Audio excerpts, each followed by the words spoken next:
गुरुरेव गतिर्गुरुमेव भजे गुरुणैव सहास्मि नमो गुरवे न गुरोः परमं शिशुरस्मि गुरोः मतिरस्ति गुरौ मम पाहि गुरो गुरुरेव गतिर्गुरुमेव भजे गुरुणैव सहास्मि नमो गुरवे न गुरोः परमं शिशुरस्मि गुरोः मतिरस्ति गुरौ मम पाहि गुरो गुरुरेव गतिर्गुरुमेव भजे गुरुणैव सहास्मि नमो गुरवे न गुरोः परमं शिशुरस्मि गुरोः मतिरस्ति गुरौ मम पाहि गुरो शारदा शारदां भोजवदना वदनाम्बुजे सर्वदा सर्वदास्माकं सन्निधिं सन्निधिं क्रियात् हयग्रीव हयग्रीव हयग्रीवेति यो वदेत् तस्य निस्सरते वाणी जह्नुकन्या प्रवाहवत् असाध्य साधक स्वामिन् असाध्यं तव किं वद आमदूत दया सिन्धो मत्कार्यं साधय प्रभो Ram Ram Ram, Dhanyawad Shivani. Ram Ram Ram, welcome to all of you for today's class of Learn to Chant Vishnu Sahasranama Stotram. In the last few classes, we have learned the Purva Pithika of Vishnu Sahasranama. And in the last class, we did a practice session where many people got chance to practice the shloka. In fact, whoever has raised the hands, apart from the last one or two people, got the chance to chant. Maybe we will get chance as we move forward also. What we'll do is we'll quickly chant the Purva Pitika in less than, let's say, 6-7 minutes, and then we will go to learn the new shlokas. Oh. शुक्लांबरधरं विष्णुं शशिवर्णं चतुर्भुजं प्रसन्नवदनं ध्यायेत् सर्वविघ्नोपशान्तये नारायणं नमस्कृत्य नरं चैव नरोत्तमं देवीं सरस्वतीं व्यासं ततो जयमुदीरयेत् ईशान्य व्यासं वसिष्ठनप्तारं शक्तेः पौत्रमकल्मषं पराशरात्मजं वन्दे शुकतातन्तपोनिधिं पराशरात्मजं वन्दे शुकतातन्तपोनिधिं व्यासाय विष्णुरूपाय व्यासरूपाय विष्णवे नमो वै ब्रह्मनिधये वासिष्ठाय नमो नमः अविकाराय शुद्धाय नित्याय परमात्मने सदैकरूपरूपाय विष्णवे सर्वजिष्णवे यस्य स्मरणमात्रेण जन्म संसारबन्धनात् विमुच्यते नमस्तस्मै विष्णवे प्रभविष्णवे ॐ नमो विष्णवे प्रभविष्णवे. If you have observed, we have slightly started to chant these slokas slightly faster than what we used to chant in the previous class, because all these slokas we have learned and chanted a couple of times, all of us are familiar with, so we are chanting slightly faster. Shri Vaishampayana Uvacha Shrutva Dharmana Sheshena Pavanani Cha Sarvashah Yudhishthirashantanavam पुनरेवाभ्यभाषत श्रीयुधिष्ठिर उवाच किमेकं दैवतल्लोके किं वाप्येकं परायणम् स्तुवन्तः कङ्कमर्चन्तः प्राप्नुयुर्मानवाः शुभम् को धर्मः सर्वधर्माणां भवतः परमो मतः किं जपन्मुच्यते जन्तुः जन्म संसारबन्धनात्। श्रीभीष्म उवाच जगत्प्रभुं देवदेवम् अनन्तं पुरुषोत्तमं स्तुवन्नाम सहस्रेण पुरुषः सततोत्थितः। तमेव चार्चयन् नित्यम् भक्त्या पुरुषमव्ययम् ध्यायन् स्तुवन्नमस्यंश्च यजमानस्तमेव च। अनादिनिधनौ विष्णुं सर्वलोकमहेश्वरं लोकाध्यक्षं स्तुवन्नित्यं सर्वदुःखातिगो भवेत्। ब्रह्मण्यं सर्वधर्मज्ञं लोकानां कीर्तिवर्धनं लोकनाथं महद्भूतं सर्वभूतभवोद्भवम्। एष मे सर्वधर्माणां धर्मोऽधिकतमो मतः यद्भक्त्या पुण्डरीकाक्षं स्तवैरर्चेन्नरः सदा। परमय्यो महत्तेजः परमय्यो महत्तपः परमय्यो महद्ब्रह्म परमय्यः परायणम्। पवित्राणां पवित्रं यः मङ्गलानां च मङ्गलं दैवतं दैवतानां च भूतानां यो व्ययः पिता। यतः सर्वाणि भूतानि भवन्त्यादियुगागमे यस्मिंश्च प्रलयं यान्ति पुनरेव युगक्षये। तस्य लोकप्रधानस्य जगन्नाथस्य भूपते विष्णोर्नाम सहस्रं मे शृणु पापभयापहम्। यानि नामानि गौणानि विख्यातानि महात्मनः ऋषिभिः परिगीतानि तानि वक्ष्यामि भूतये। ऋषिर्नाम्नां सहस्रस्य वेदव्यासो महामुनिः छन्दोनुष्टुप् तथा देवः भगवान् देवकीसुतः। अमृतांशुद्भवो बीजं शक्तिर्देवकीनन्दनः त्रिसामा हृदयन्तस्य शान्त्यर्थे विनियुज्यते। विष्णुं जिष्णुं महाविष्णुं प्रभविष्णुं महेश्वरम् अनेकरूपदैत्यान्तं नमामि पुरुषोत्तमम्। ॐ अस्य श्रीविष्णोर्दिव्यसहस्रनामस्तोत्रमहामन्त्रस्य श्रीवेदव्यासो भगवान् ऋषिः अनुष्टुप् छन्दः श्रीमहाविष्णुः परमात्मा श्रीमन्नारायणो देवता अमृतांशोद्भवो भानुरिति बीजम् देवकीनन्दनस्रष्टेति शक्तिः उद्भवः क्षोभणो देव इति परमो मन्त्रः।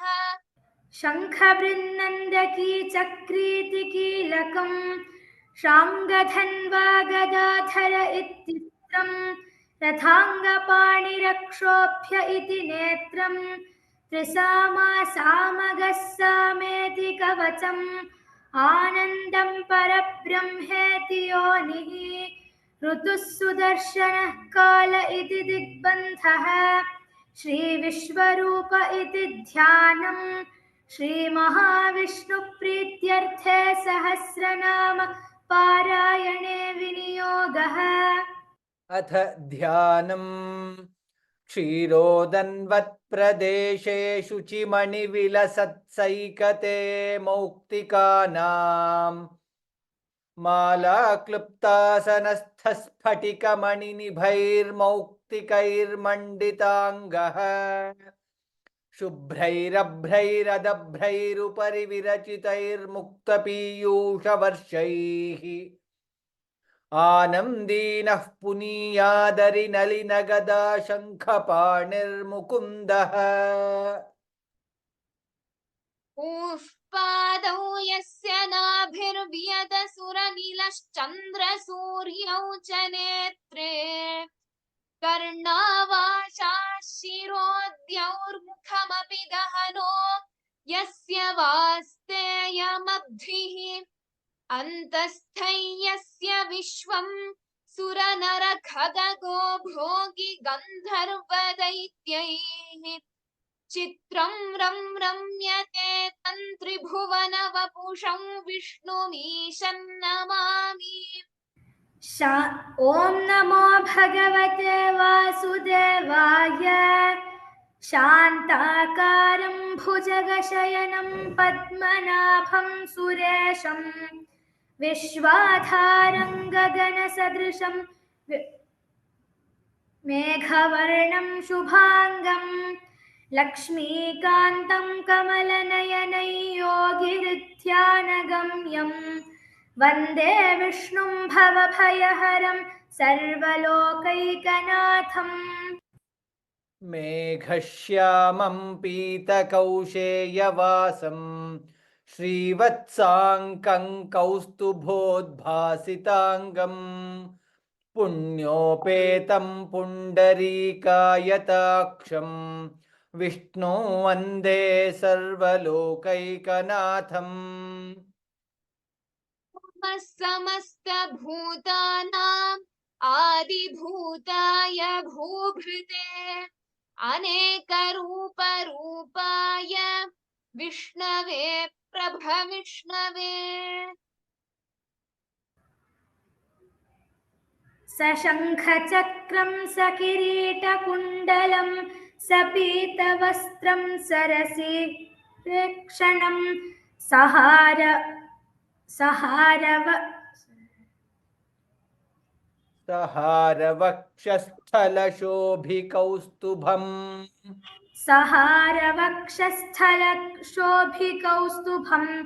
नमामि विष्णुं शिरसा चतुर्भुजम् छायायां पारिजातस्य हेमसिंहासनोपरि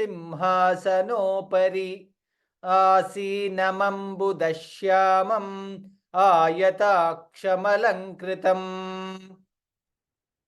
चन्द्राननं चतुर्बाहुं श्रीवत्साङ्कितवक्षसं रुक्मिणी सत्यभामाभ्यां सहितं कृष्णमाश्रये. So till here we had learned. So from now the Vishnu Sahasranama starts. So this is the Purva Pitika. From here onwards the Vishnu Sahasranama starts with Om Vishwam Vishnurva Shatkaro. So that is what we will start learning now. I'm hoping that this is already uploaded. This script is already uploaded on the homepage. If not, I will ensure that it is uploaded by next week. This week it should get uploaded. If not uploaded yet, I will check and then I will see if that needs to be uploaded. Dhanyavadah. Ha, Shivani. Vishwam Vishnurvashatkarah. विश्वं विष्णुर्वषट्कारः विश्वं विष्णुर्वषट्कारः भूतभव्यभवत्प्रभुः भूतभव्यभवत्प्रभुः भूतभव्यभवत्प्रभुः भूतकृद्भूतभृद्भावः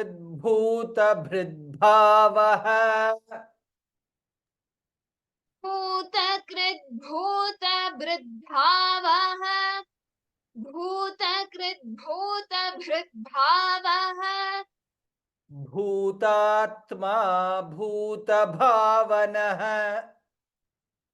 भूतात्मा भूतभावनः भूतात्मा भूतभावनः If somebody is not able to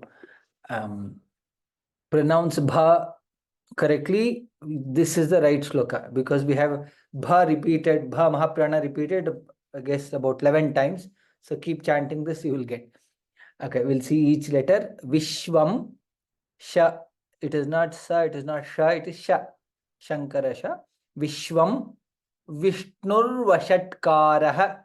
Since va is followed by anuswara and then va, it is Vishwam Vishnur Vashatkarah. Vishnu, there is refa rakara there. Vishnur Vashatkarah sha.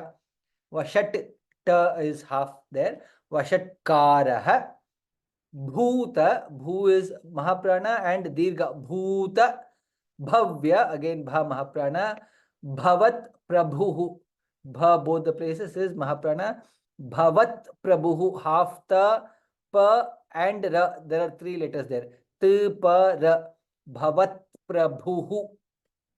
In the second line, again bhuta. Bhu mahaprana and dirgha. Bhuta krit. Krit bhuta bhrit bhavaha. So all the places bha is mahaprana, bhuta krit, bhuta bhrit bhavaha. Bha is there, it is dirgha. Bhrit bhavaha. Bhutatma, again mahaprana and dirgha. Bhutatma bhuta bhavanah. So see where all the bha mahaprana is there, and please chant correctly.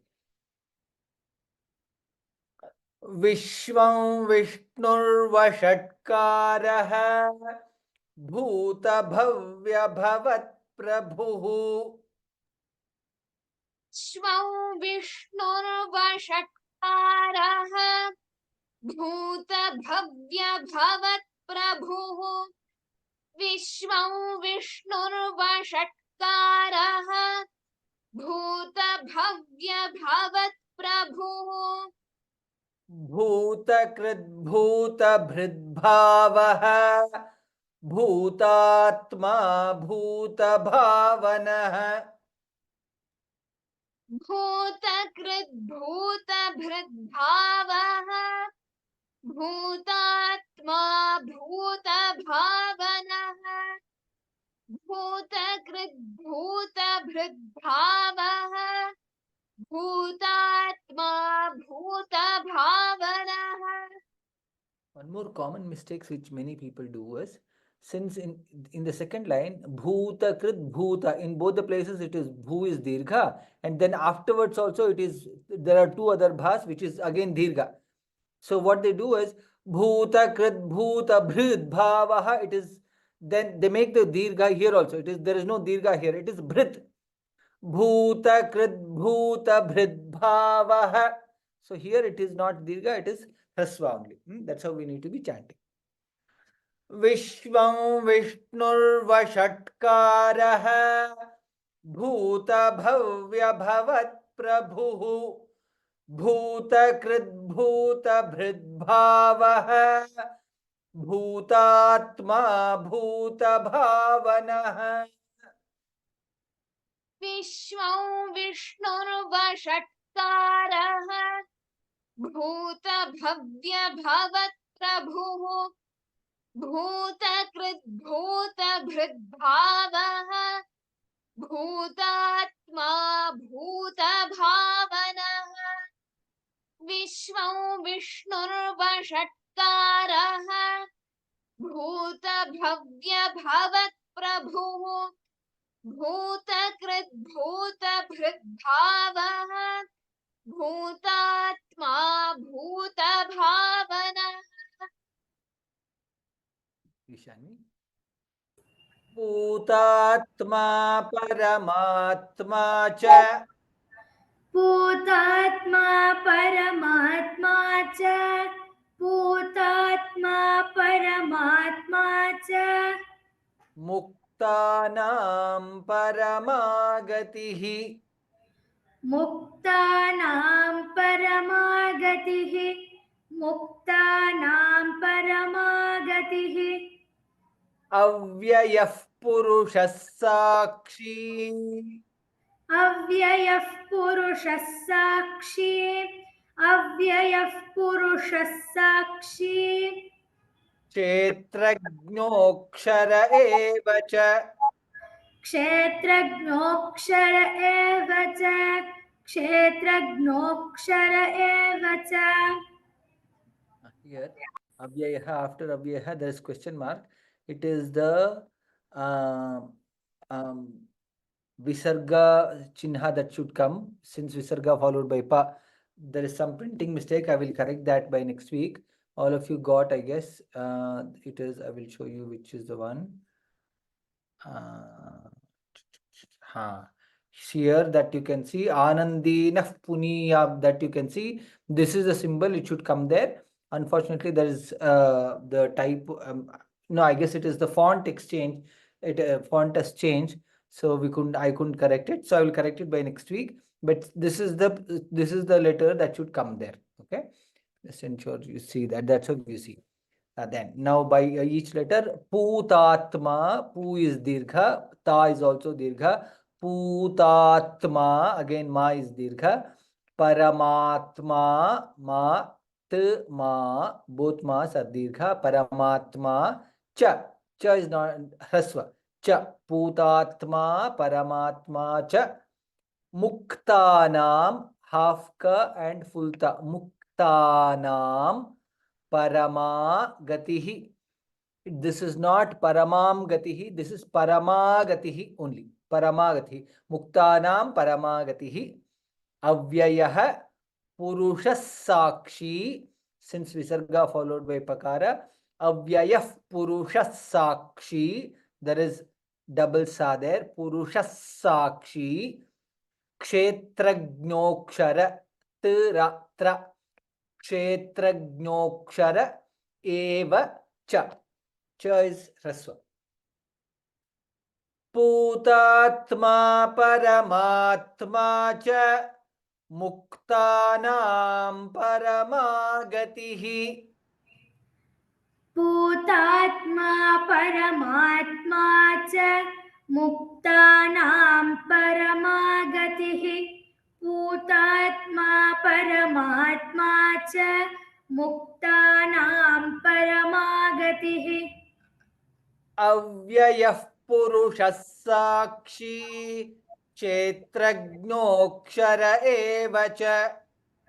अव्ययः पुरुषः साक्षी क्षेत्रज्ञोऽक्षर एव च अव्ययः पुरुषः साक्षी क्षेत्रज्ञोऽक्षर एव च Putatma paramatma cha muktanam paramagatihi. Avyayah purushah sakshi kshetragnokshara eva cha. पूतात्मा परमात्मा च मुक्तानां परमागतिः अव्ययः पुरुषः साक्षी क्षेत्रज्ञोऽक्षर एव च पूतात्मा परमात्मा च मुक्तानां परमागतिः अव्ययः पुरुषः साक्षी क्षेत्रज्ञोऽक्षर एव च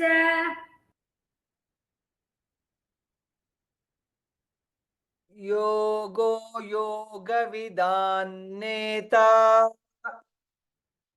योगो योगविदान्नेता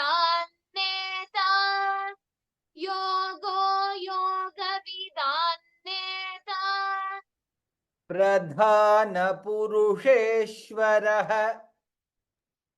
प्रधानपुरुषेश्वरः प्रधानपुरुषेश्वरः नारसिंहवपुः श्रीमान् नारसिंहवपुः श्रीमान् नारसिंहवपुः श्रीमान् केशवः पुरुषोत्तमः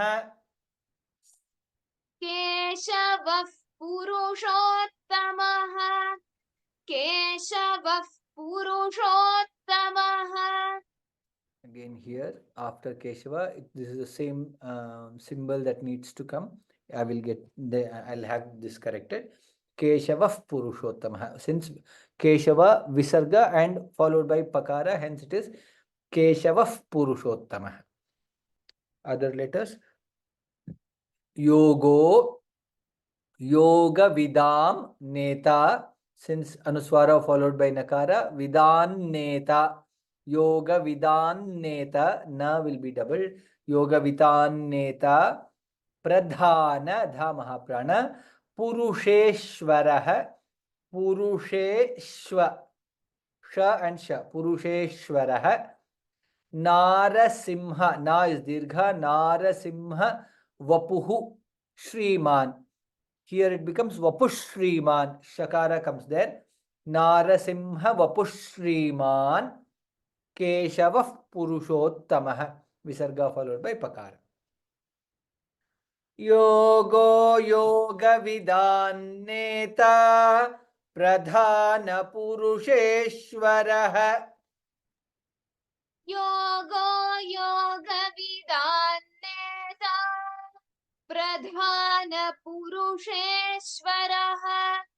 Yogo Yoga Vidan Neta Pradhana Purusheshwaraha. Narasimha Vapushriman Keshavah Purushottamah.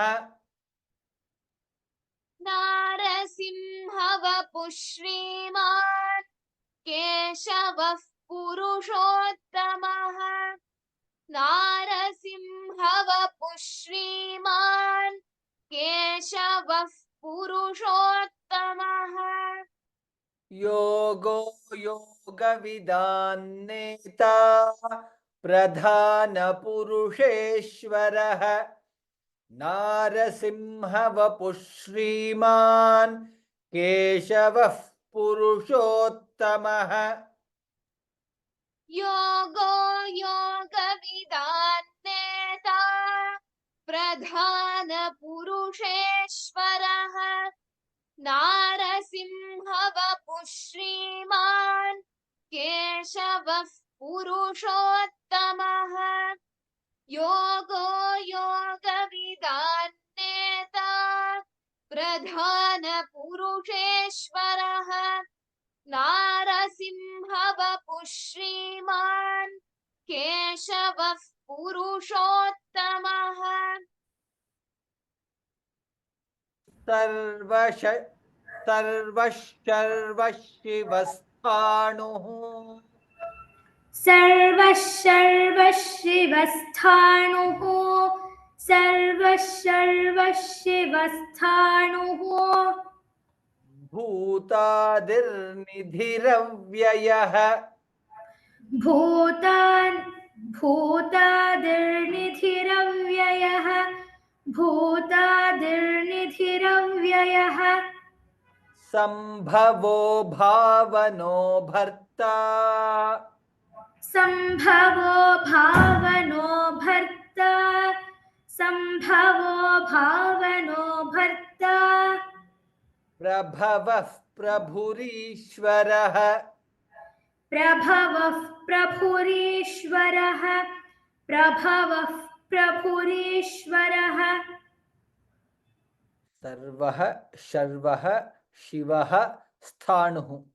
So wherever there is Visarga, there is Shakara or Sakara comes accordingly. Sarva Sharvah, Sarva Sharva Shivah, Sarva Sharva Shivasthanuh.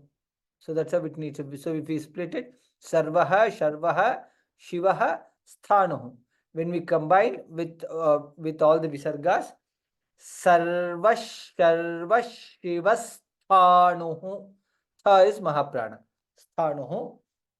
Bhutadir Nidhiravyayah. Bhu is Dirga Mahaprana. nidhiravyayah. Dha is again Mahaprana. Here it is Hraswa, dhi. It is not dhi, dhi. Bhutadir nidhiravyayah. Avyayah. Vya, vyayah. Sambhavo ma bha. Sambhavo bha Mahaprana. Bhavano bha Mahaprana again.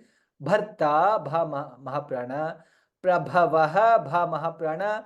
For Visarga followed by Pakara, hence Prabhavav Purushot Prabhurishwarah. Prabhavav Prabhurishwarah bha Mahaprana again. Sarvashivasthanuh Bhutadirnidhiravyayah. सर्वशिवस्थाणुः भूतादर्निधिरव्ययः सर्वशिवस्थाणुः भूतादर्निधिरव्ययः संभवो भावनो भर्ता प्रभवः प्रभुरीश्वरः. सम्भवो भावनो भर्ता प्रभवः प्रभुरीश्वरः सम्भवो भावनो भर्ता प्रभवः प्रभुरीश्वरः सर्वशिवस्थाणुः भूतादिर्निधिरव्ययः संभवो भावनो भर्ता प्रभवः प्रभुरीश्वरः. सर्वशिवस्थाणुः भूतादिर्निधिरव्ययः सम्भवो भावनो भर्ता प्रभवः प्रभुरीश्वरः सर्वशिवस्थाणुः भूतादिर्निधिरव्ययः सम्भवो भावनो भर्ता प्रभवः प्रभुरीश्वरः. स्वयंभू शम्भुरादित्यः स्वयंभू शम्भुरादित्यः स्वयंभू शम्भुरादित्यः पुष्कराक्षो महास्वनः पुष्कराक्षो महास्वनः पुष्कराक्षो महास्वनः अनादिनिधनो धाता अनादिनिधनो धाता अनादिनिधनो धाता विधाता धातुरुत्तमः विधाता धातुरुत्तमः विधाता धातुरुत्तमः स्वयंभूः भा महाप्राण and दीर्घ स्वयंभूः शंभुरादित्यः भा महाप्राण. When we combine it will be स्वयंभू शंभुरादित्यः. Additional shakara comes there. स्वयंभू शंभुरादित्यः. Again here it is the visarga after ya. पुष्कराक्षो महास्वनः पुष्कराक्षो महास्वनः स and vasva swanah anadi nidhano dha mahaprana dhata again dha mahaprana and dirgha vidhata dhaturuttamah dha again mahaprana and dirgha and say same as vidha in vidhata also. स्वयंभू शंभुरादित्यः पुष्कराक्षो महास्वनः स्वयंभू शंभुरादित्यः पुष्कराक्षो महास्वनः स्वयंभू शंभुरादित्यः पुष्कराक्षो महास्वनः अनादिनिधनो धाता विधाता धातुरुत्तमः अनादिनिधनो धाता विधाता धातुरुत्तमः अनादिनिधनो धाता विधाता धातुरुत्तमः स्वयंभूशम्भुरादित्यः पुष्कराक्षो महास्वनः अनादिनिधनो धाता विधाता धातुरुत्तमः स्वयंभू शम्भुरादित्यः पुष्कराक्षो महास्वनः अनादिनिधनो धाता विधाता धातुरुत्तमः स्वयंभू शम्भुरादित्यः पुष्कराक्षो महास्वनः अनादिनिधनो धाता विधाता धातुरुत्तमः अप्रमेयो हृषीकेशः अप्रमेयो हृषीकेशः अप्रमेयो हृषीकेशः पद्मनाभोमरप्रभुः पद्मनाभोमरप्रभुः पद्मनाभोमरप्रभुः Vishwakarma मनुस्त्वष्टा Vishwakarma मनुस्त्वष्टा Vishwakarma मनुस्त्वष्टा स्थविष्ठस्थविरो ध्रुवः स्थविष्ठस्थविरो ध्रुवः स्थविष्ठस्थविरो ध्रुवः अप्रमेयो हृषीकेशः पद्मनाभो अमरप्रभुः. Now we are seeing a new symbol here. Now we have not covered, I don't think we covered this in our pronunciation tips. We'll not cover it here also. So for now, you just know that there is a symbol. You need not, there is no pronunciation for it. You can ignore and chant Padmanabho Maraprabhu as though this is not there. As and when you learn more about sandhis in the higher classes or in grammar classes, etc., you will get to know the importance of it. But for now, you can chant as Padmanabho Maraprabhu as though this is not there. Even if it's not there, Padmanabho Maraprabhu. There is slight akara comes there. Padmanabho Maraprabhu. So which is okay. That's how it needs to be chanted. Padmanabho Maraprabhu. However you chant, slight akara comes there, which is good. Then second line, Vishwakarma Manustvashta.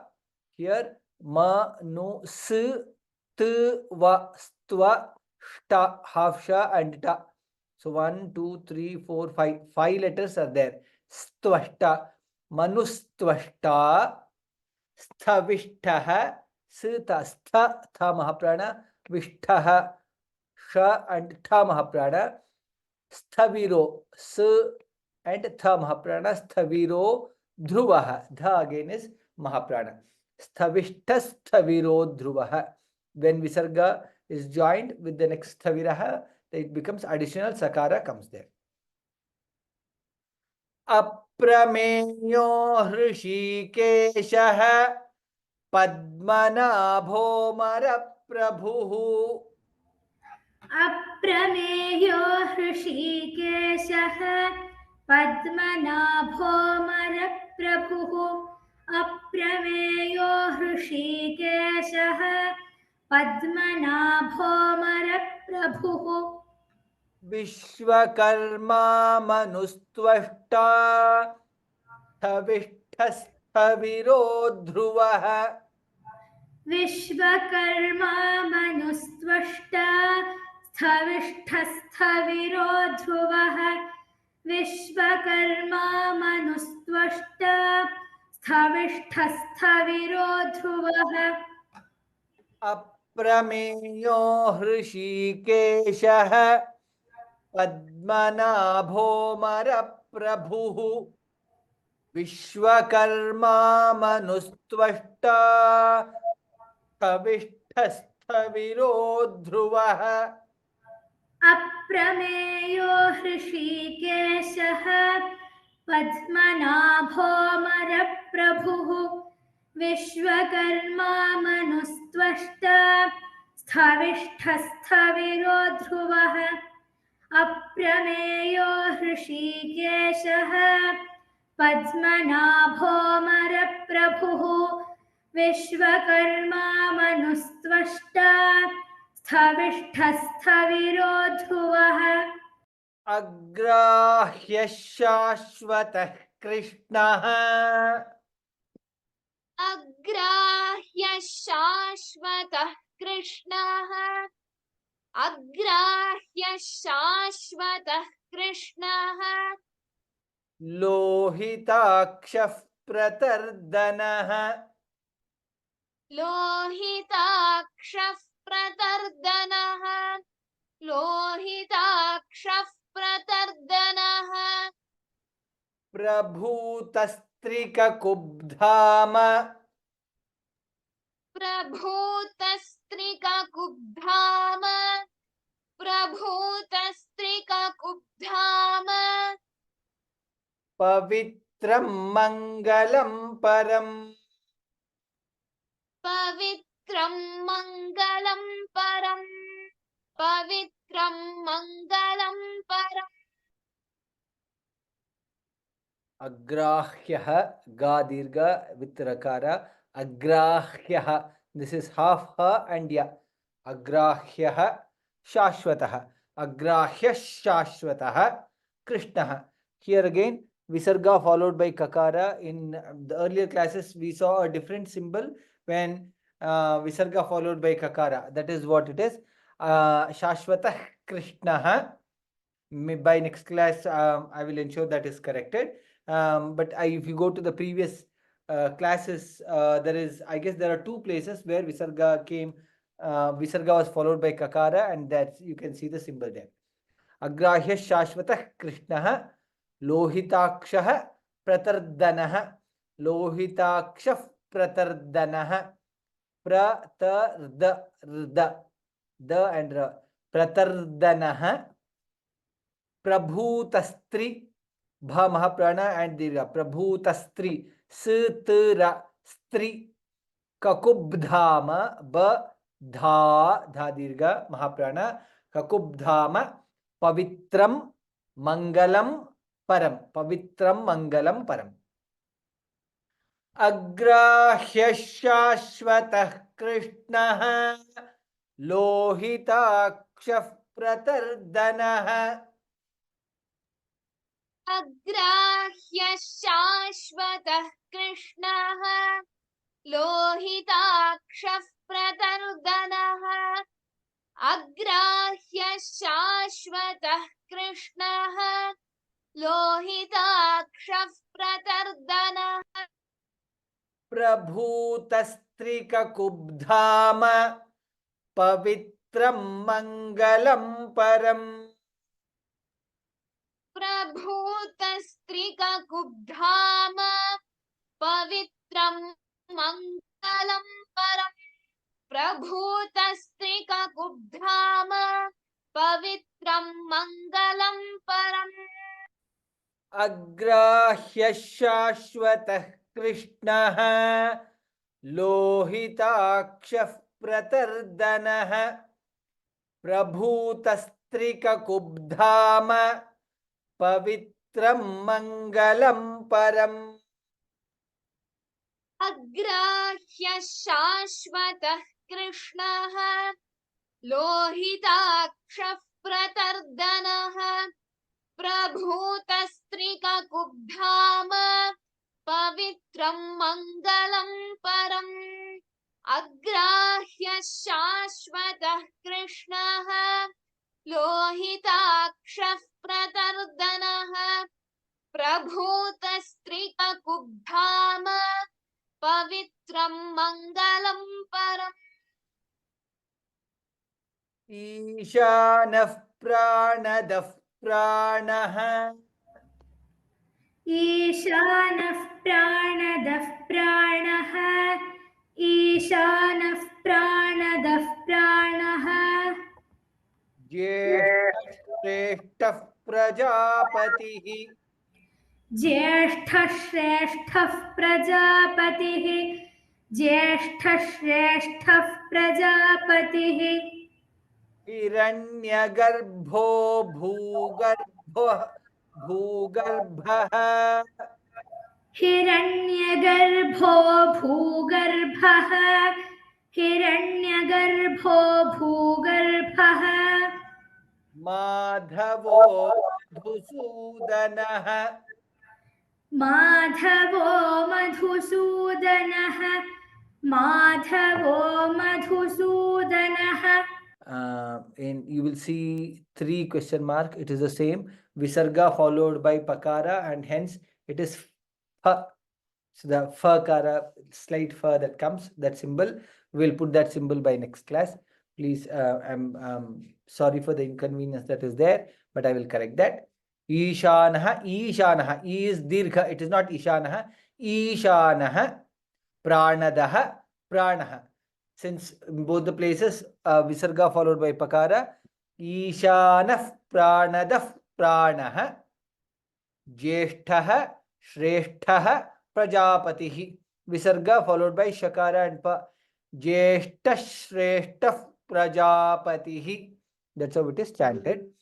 Tha in both the places is Mahaprana. Jeshthah, Shrestthah, Tha Mahaprana.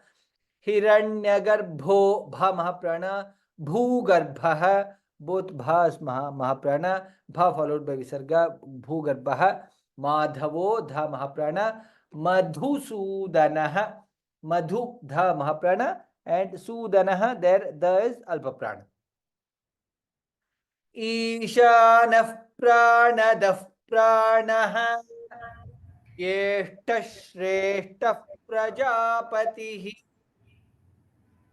ईशानः प्राणदः प्राणः ज्येष्ठश्रेष्ठः प्रजापतिः ईशानः प्राणदः प्राणः ज्येष्ठश्रेष्ठः प्रजापतिः हिरण्यगर्भो भूगर्भः माधवो मधुसूदनः हिरण्यगर्भो भूगर्भः माधवो मधुसूदनः हिरण्यगर्भो भूगर्भः माधवो मधुसूदनः ईशानः प्राणदः प्राणः ज्येष्ठः श्रेष्ठः प्रजापतिः हिरण्यगर्भो भूगर्भः माधवो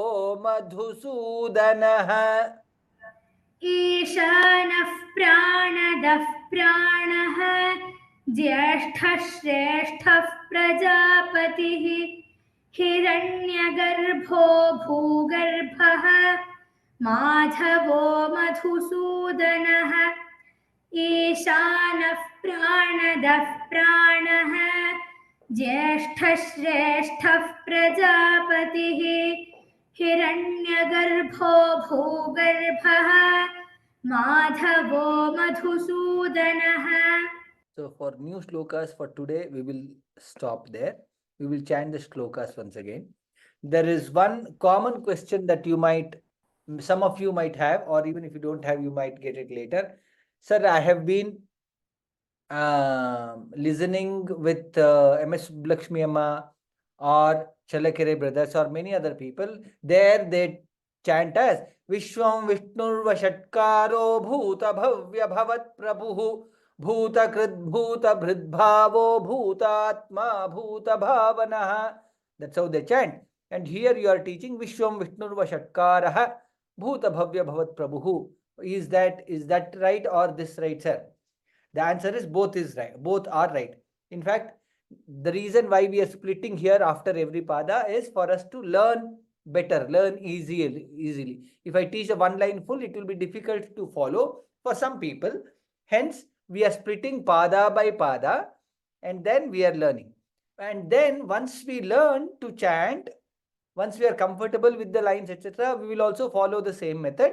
But for now, we will learn it as Vishwam Vishnurva Shatkaraha Bhuta Bhavya Bhavat Prabhu, so that we split at the pada and then we pronounce each letter very clearly. We need not have to chant faster. So we'll learn to chant each letter clearly.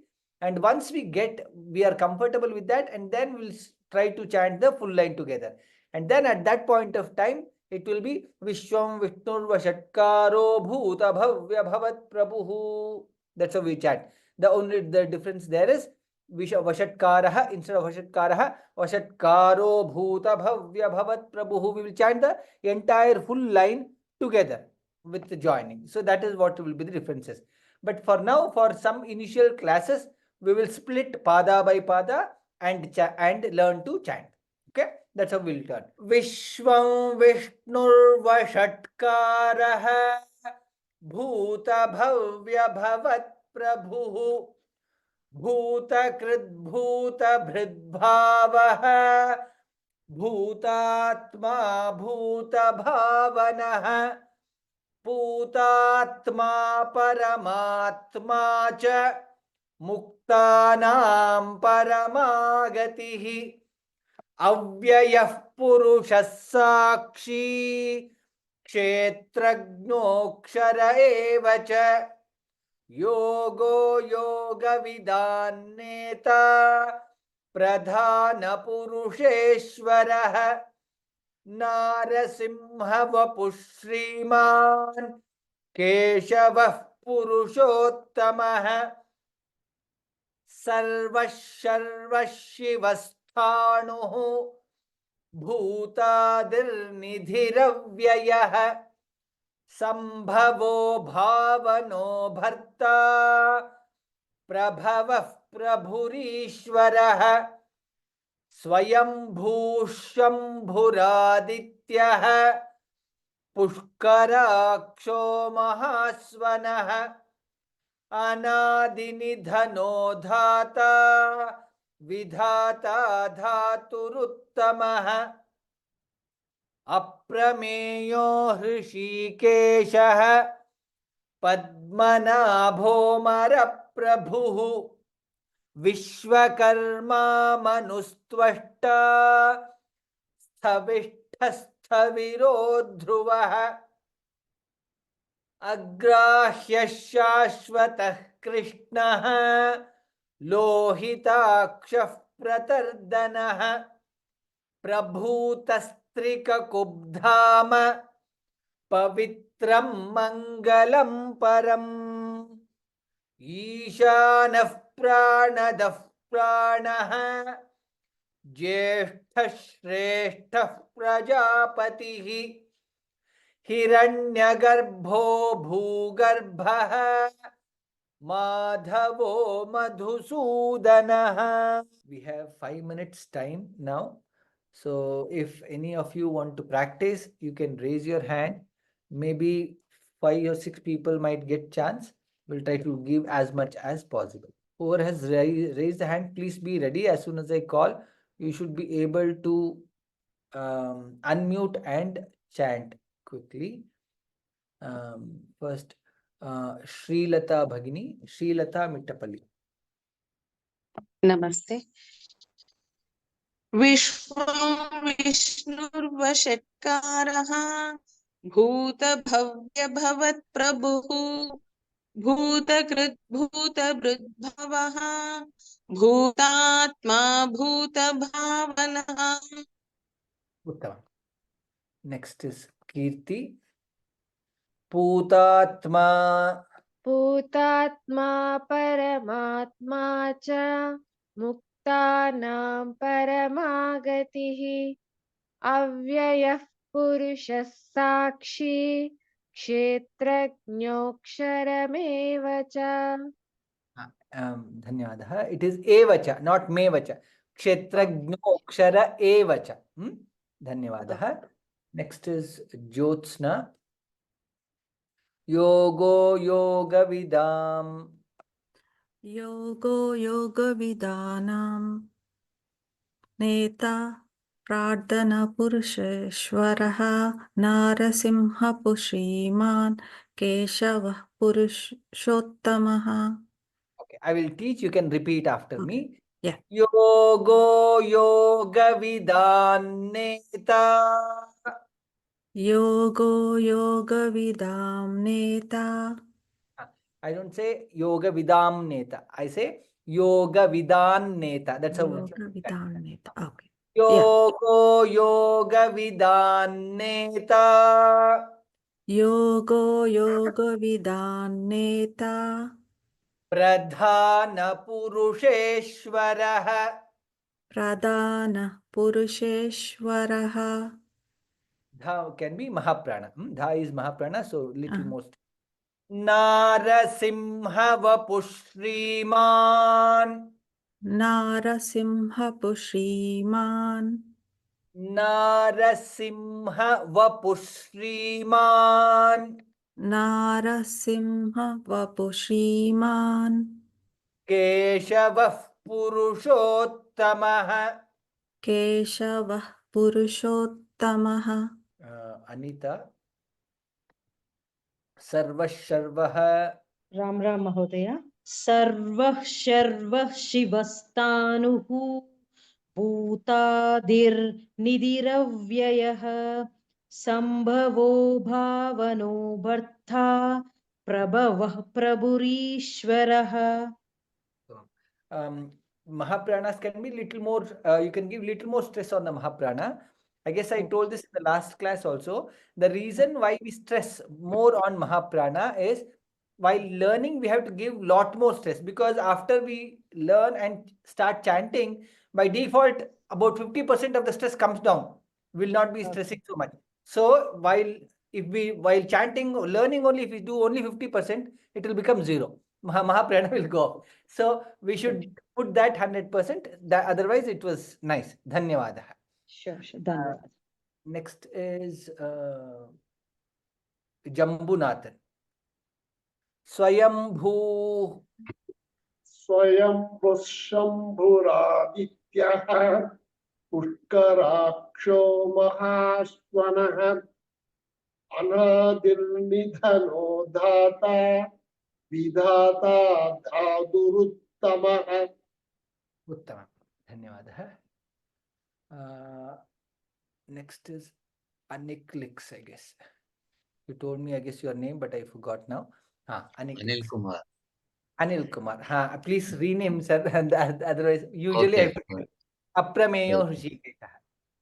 Aprameyo Hrishikeshah Padmanabho Maraprabhu Vishwakarma Manustvashta Sthavishthasthaviro Dhruvaha. Very good.